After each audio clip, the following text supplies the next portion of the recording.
金钱的本质是什么？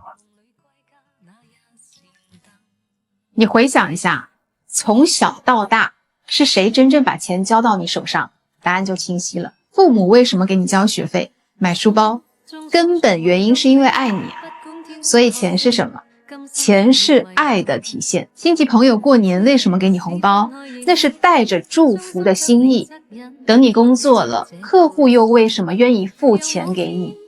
因为他们信任你，认可你的价值。所以钱是什么？钱是爱，钱是祝福，钱是信任，钱是感恩。金钱的本质在于看清是谁为什么愿意把价值传递给你。所以与其拼命的赚钱，不如用心去积累爱，收获祝福，赢得信任，懂得感恩。这就是为什么说真诚才是真正的降维打击，善良的人最终一定会成为人生的赢家。哎呀